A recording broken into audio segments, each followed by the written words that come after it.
आयुर्वेदानुसार जेव्हा प्रमेह असा उल्लेख पहिले आलेला आहे.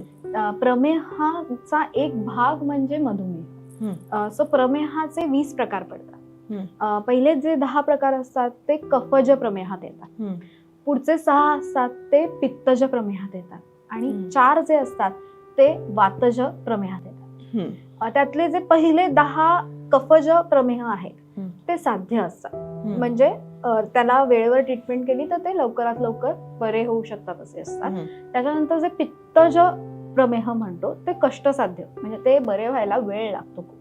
आणि जे वातज प्रमेहातले जे प्रकार आहेत त्यातलाच एक प्रकार म्हणजे मधुमेह, ते असाध्य सांगितलेले आहे. म्हणजे त्यांच्यावर ट्रीटमेंट केली तरीही ते बरे होत नाही, त्याचे वाढत जातात. म्हणून त्याची वेळेवर ट्रीटमेंट करणं गरजेचं असतं. हे आयुर्वेदात शास्त्रात खूप आधीपासून सांगून ठेवलेलं आहे.